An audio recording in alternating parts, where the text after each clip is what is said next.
ਇਸ ਸੱਚੀ ਕਹਾਣੀ ਦੇ ਵਿੱਚ ਬੇਹੱਦ ਡਰ ਹੈ। ਇਸ ਦਾ ਸਹੀ ਅਨੁਭਵ ਲੈਣ ਲਈ कृपया करके हेडफोन्स लगाकर आखिर तक सुनो। ਇਹ ਮੇਰੀ ਕਹਾਣੀ ਨਹੀਂ ਹੈ, ਇਹ ਉਸ ਵਿਅਕਤੀ ਨਾਲ ਵਾਪਰੀ ਹੈ ਜਿਸ ਨੂੰ ਮੈਂ ਜਾਣਦਾ ਹਾਂ। ਆਓ ਉਸ ਦਾ ਨਾਮ ਰੋਹਨ ਮੰਨ ਲਈਏ। ਮੈਂ ਉਸ ਨੂੰ ਉਦੋਂ ਤੋਂ ਜਾਣਦਾ ਹਾਂ ਜਦੋਂ ਉਹ ਮੇਰੀ ਕੋਚਿੰਗ ਵਿੱਚ ਸ਼ਾਮਿਲ ਹੋਇਆ ਸੀ। ਅਸੀਂ ਅੱਛੇ ਦੋਸਤ ਸੀ, ਇਸ ਲਈ ਕਹਾਣੀ ਇੱਥੋਂ ਸ਼ੁਰੂ ਹੁੰਦੀ ਹੈ। ਅਸਲ ਵਿੱਚ ਉਹ ਸਾਹਸੀ ਮੁੰਡਾ ਸੀ। ਨਿਯਮਾਂ ਨੂੰ ਤੋੜਨ ਲਈ ਨਵੇਂ ਸਥਾਨਾਂ ਦੀ ਖੋਜ ਕਰਨਾ, ਵਰਜਿਤ ਜਗ੍ਹਾਵਾਂ ਵਿੱਚ ਜਾਣਾ ਉਸ ਦਾ ਜਨੂਨ ਸੀ। ਸਾਡੀ ਪ੍ਰੀਖਿਆਵਾਂ ਪੂਰੀਆਂ ਹੋ ਗਈਆਂ ਸਨ। ਅਸੀਂ ਆਰਾਮ ਵਿੱਚ ਸੀ। ਰੋਹਨ ਅਤੇ ਉਸਦੇ ਦੋ ਦੋਸਤ ਨੇ ਇੱਕ ਡਰਾਉਣੀ ਜਗ੍ਹਾ ਦੀ ਖੋਜ ਕਰਨ ਦਾ ਫੈਸਲਾ ਕੀਤਾ। ਇਸ ਨੂੰ ਭਾਰਤ ਦੇ ਸਭ ਤੋਂ ਭਿਆਨਕ ਸਥਾਨਾਂ ਵਿੱਚੋਂ ਇੱਕ ਮੰਨਿਆ ਜਾਂਦਾ ਹੈ। ਦਿਨ ਵਿੱਚ ਕੋਈ ਸਮੱਸਿਆ ਨਹੀਂ ਹੈ, ਪਰ ਰਾਤ ਨੂੰ ਉੱਥੇ ਸਖਤ ਮਨਾਹੀ ਹੈ। ਮੈਂ ਜਗ੍ਹਾ ਦਾ ਨਾਮ ਕਿਸੇ ਕਾਰਨਵਸ਼ ਨਹੀਂ ਦੱਸ ਸਕਦਾ ਹਾਂ।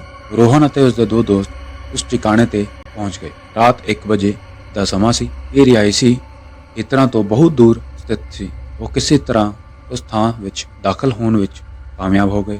ਉਹਨਾਂ ਨੇ ਉਸ ਥਾਂ ਦੇ ਹਰ ਕੋਨੇ ਦੀ ਖੋਜ ਕੀਤੀ। ਉਹ ਤਿੰਨੇ ਅੰਦਰ ਆ ਕੇ ਬੇਹੱਦ ਖੁਸ਼ ਸੀ। ਅੰਦਰ ਟਿੱਡੀਆਂ, ਛੋਟੇ ਜੀਵ ਜੰਤੂਆਂ ਦੀ ਆਵਾਜ਼ ਆ ਰਹੀ ਸੀ ਜੋ ਸਾਨੂੰ ਰਾਤ ਨੂੰ ਸਾਧਾਰਨ ਤੌਰ ਤੇ ਸੁਣਨ ਨੂੰ ਮਿਲਦੀ ਹੈ। ਰੋਹਨ ਅਤੇ ਉਸਦੇ ਦੋਸਤ ਬੇਹੱਦ ਖੁਸ਼ ਸੀ ਕਿਉਂਕਿ ਉਹਨਾਂ ਨੇ ਬੇਹੱਦ ਡਰਾਵਨੀ ਜਗ੍ਹਾ ਤੇ ਜਾ ਕੇ ਆਪਣੀ ਬਹਾਦਰੀ ਦਾ ਸਬੂਤ ਦਿੱਤਾ ਸੀ। ਰੋਹਨ ਦੇ ਇੱਕ ਦੋਸਤ ਨੇ ਦੱਸਿਆ ਕਿ ਅਚਾਨਕ ਸਾਰੇ ਪਾਸੇ ਸ਼ਾਂਤੀ ਹੋ ਗਈ ਹੈ, ਜੋ ਕਿ ਨਾਮੁਮਕਿਨ ਸੀ।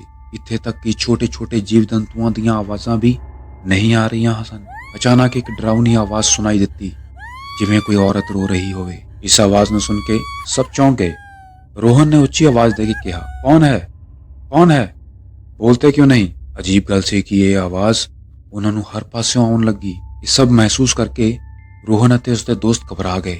ਹੁਣ ਸਥਿਤੀ ਇਹ ਸੀ ਕਿ ਇਹਨਾਂ ਦੇ ਦਿਲ ਬੁਰੀ ਤਰ੍ਹਾਂ ਧੱਕ ਕਰਨ ਲੱਗ ਗਏ। ਸਥਿਤੀ ਨੂੰ ਖਤਰਨਾਕ ਦੇਖ ਕੇ ਸਾਰੇ ਬਾਹਰ ਵੱਲ ਭੱਜੇ। ਮੌਸਮ ਅਚਾਨਕ ਬਦਲ ਗਿਆ। ਉਹਨਾਂ ਨੇ ਦੇਖਿਆ ਕਿ ਹਵਾ ਤੇਜ਼ ਹੋ ਗਈ ਅਤੇ ਹਵਾ ਦੀ ਠੰਡਕ ਬਹੁਤ ਜ਼ਿਆਦਾ ਵੱਧ ਗਈ ਸੀ।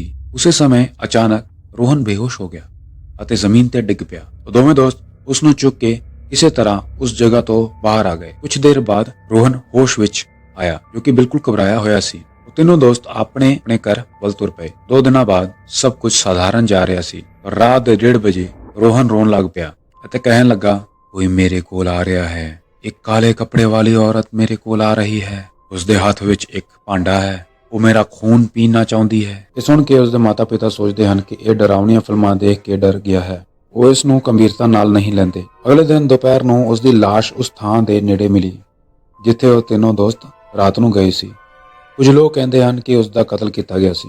ਦੋਸਤੋ, ਸਭ ਤੋਂ ਖਤਰਨਾਕ ਤੱਥ ਇਹ ਸੀ ਕਿ ਉਸ ਦਾ ਵੱਧ ਤੋਂ ਵੱਧ ਖੂਨ ਉਸਦੇ ਸਰੀਰ ਵਿੱਚੋਂ ਬਿਨਾਂ ਕਿਸੇ ਕਟੇ ਗਾਇਬ ਹੋ ਗਿਆ, ਜੋ ਕਿ ਅਸੰਭਵ ਹੈ। ਉਸਦੀ ਲਾਸ਼ ਦੇ ਕੋਲ ਵੀ ਇੱਕ ਭਾਂਡਾ ਮਿਲਿਆ ਸੀ।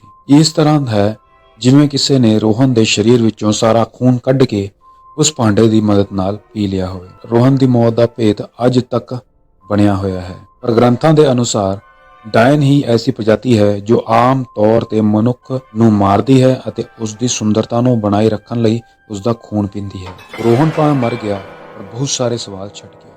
ਰੋਹਨ ਨੂੰ ਕਿਸਨੇ ਅਤੇ ਕਿਉਂ ਮਾਰਿਆ? ਰੋਹਨ ਜੋ ਦੇਖ ਰਿਹਾ ਸੀ, ਉਹ ਔਰਤ ਕੌਣ ਸੀ? ਉਹ ਭਾਂਡਾ ਕਿੱਥੇ ਹੈ? ਪੁਲਿਸ ਉਸ ਭਾਂਡੇ ਨੂੰ ਪੁਲਿਸ ਸਟੇਸ਼ਨ ਲੈ ਗਈ, ਪਰ ਉਹ ਗਾਇਬ ਹੋ ਗਿਆ ਅਤੇ ਅੱਜ ਤੱਕ ਉਹ ਭਾਂਡਾ ਨਹੀਂ ਮਿਲਿਆ। ਉਹ ਆਤਮਾ ਨੇ ਰੋਹਨ ਨੂੰ ਹੀ ਕਿਉਂ ਮਾਰਿਆ, ਜਦ ਕਿ ਉਸਦੇ ਬਾਕੀ ਹੋਰ 2 ਦੋਸਤ ਵੀ ਉੱਥੇ ਸੀ? ਤਾਂ ਦੋਸਤੋ, ਇਹ ਸਭ ਸਵਾਲਾਂ ਦੇ ਜਵਾਬ ਤੁਸੀਂ ਕਮੈਂਟਾਂ ਰਾਹੀਂ ਦੇ ਸਕਦੇ ਹੋ। ਬਾਕੀ ਤੁਹਾਨੂੰ ਅਗਰ ਇਹ ਸੱਚੀਆਂ ਕਹਾਣੀਆਂ ਪਸੰਦ ਆਉਂਦੀਆਂ ਹਨ ਤਾਂ ਹੌਰਰ ਸਟੋਰੀਜ਼ ਇਨ ਪੰਜਾਬੀ YouTube ਚੈਨਲ ਨੂੰ ਸਬਸਕ੍ਰਾਈਬ ਕਰ ਲਓ।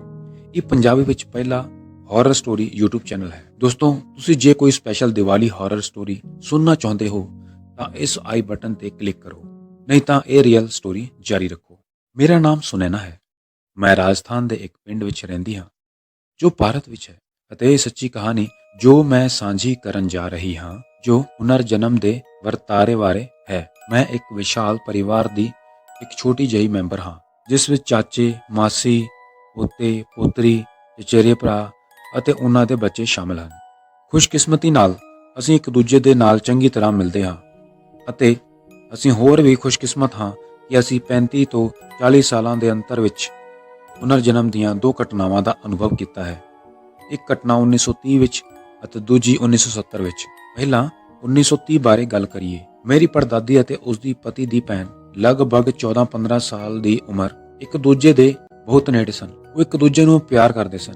ਉਹ ਇਕੱਠੇ ਘੁੰਮਦੇ, ਕਰਦੇ ਕੰਮ ਇਕੱਠੇ ਕਰਦੇ। ਭਾਰਤ ਵਿੱਚ ਇਸ ਤਰ੍ਹਾਂ ਕੁੜੀਆਂ ਆਪਣੇ ਭਰਾ ਦੀ ਪਤਨੀ ਨਾਲ ਉਦੋਂ ਤੱਕ ਪੇਸ਼ ਆਉਂਦੀਆਂ ਹਨ ਜਦੋਂ ਤੱਕ ਉਹ ਵਿਆਹ ਨਹੀਂ ਕਰ ਲੈਂਦੀਆਂ। ਦੋਵਾਂ ਨੇ ਨਿੱਘਾ ਰਿਸ਼ਤਾ ਸਾਂਝਾ ਕੀਤਾ। ਇਹ ਘਟਨਾ ਸਾਹਮਣੇ ਆਉਂਦੀ ਹੈ ਤਾਂ ਬਜ਼ੁਰਗ ਸਾਨੂੰ ਦੱਸਦੇ ਹਨ, ਹੁਣ ਬਦਕਿਸਮਤੀ ਨਾਲ ਭੈਣ ਇੱਕ ਬਿਮਾਰੀ ਦਾ ਸ਼ਿਕਾਰ ਹੋ ਗਈ ਸੀ ਅਤੇ ਉਹ ਜਾਣਦੀ ਸੀ ਕਿ ਉਸ ਦਾ ਸਮਾਂ ਨੇੜੇ ਹੈ। ਆਪਣੀ ਮੌਤ ਦੇ ਬਿਸਤਰੇ ਤੇ ਉਸਨੇ ਮੇਰੀ ਪੜਦਾਦੀ ਨੂੰ ਕਿਹਾ ਕਿ ਉਹ ਉਸ ਕੋਲ ਵਾਪਸ ਆਵੇਗੀ ਤੇ ਹੈਰਾਨੀ ਦੀ ਗੱਲ ਹੈ ਕਿ ਉਸਨੇ ਉਸਨੂੰ ਮਾਰਕ ਕਰਨ ਲਈ ਵੀ ਕਿਹਾ। ਅੰਤ ਵਿੱਚ ਉਸਦੀ ਮੌਤ ਹੋ ਗਈ ਅਤੇ ਉਸਦੀ ਇੱਛਾ ਅਨੁਸਾਰ ਉਸਦੀ ਪਿੱਠ ਤੇ ਹਰੇ ਰੰਗ ਦਾ ਨਿਸ਼ਾਨ ਲਗਾਇਆ ਗਿਆ। ਉਸਨੂੰ ਤਿਲਕ ਅੰਗੂਠੇ ਦਾ ਨਿਸ਼ਾਨ ਦਿੱਤਾ ਗਿਆ।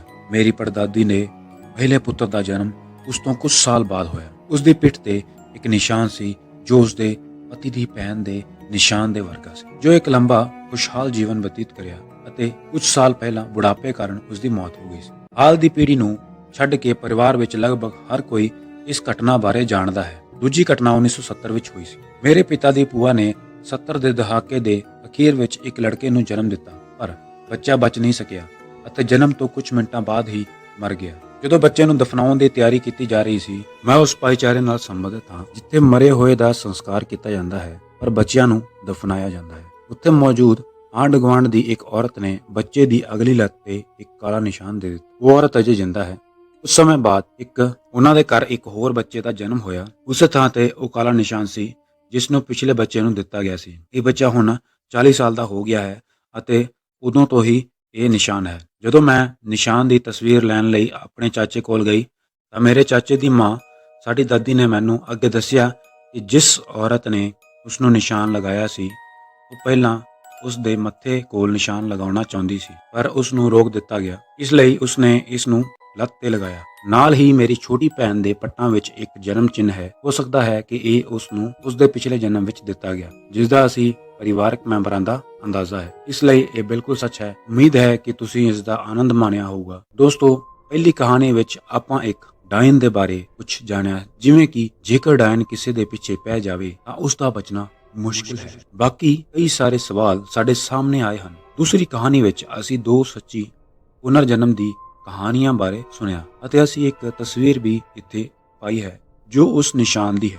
ਇਸ ਨੂੰ ਜ਼ਰੂਰ ਦੇਖੋ। ਤੁਸੀਂ ਇਸ ਬਾਰੇ ਕੀ ਸੋਚਦੇ ਹੋ? ਕਮੈਂਟ ਕਰਕੇ ਦੱਸੋ। ਦੋਸਤੋ, ਇਹ ਸੱਚੀ ਕਹਾਣੀ ਅਸੀਂ ਇੱਕ ਵੈਬਸਾਈਟ ਤੋਂ ਲਈ ਹੈ। ਤੁਸੀਂ ਵੀ ਆਪਣੀ ਕਹਾਣੀ WhatsApp ਨਾਲ ਸਾਨੂੰ ਸ਼ੇਅਰ ਕਰ ਸਕਦੇ ਹੋ। ਬਾਕੀ ਤੁਸੀਂ ਇਸ ਕਹਾਣੀ ਬਾਰੇ ਕੀ ਸੋਚਦੇ ਹੋ? ਕਮੈਂਟ ਕਰਕੇ ਦੱਸੋ। ਅਸੀਂ ਤੁਹਾਡੇ ਕਮੈਂਟਾਂ ਦਾ ਬੇਸਬਰੀ ਦੇ ਨਾਲ ਇੰਤਜ਼ਾਰ ਕਰਾਂਗੇ। ਜੇ ਸਾਡੇ ਚੈਨਲ ਤੇ ਤੁਸੀਂ ਨਵੇਂ ਹੋ ਤਾਂ ਸਬਸਕ੍ਰਾਈਬ ਕਰਨਾ ਨਾ ਭੁੱਲੋ ਤਾਂ ਕਿ ਸਾਡਾ ਵੀਡੀਓ ਤੁਹਾਡੇ ਕੋਲ ਸਭ ਤੋਂ ਪਹਿਲਾਂ ਪਹੁੰਚੇ। ਤਾਂ ਫਿਰ ਚੱਲਦੇ ਹਾਂ, ਛੇਤੀ ਹੀ ਫਿਰ ਮਿਲਾਂਗੇ ਇੱਕ ਹੋਰ ਸੱਚੀ ਕਹਾਣੀ ਦੇ ਨਾਲ। ਤਦ ਤੱਕ ਲਈ ਗੁੱਡ ਬਾਏ।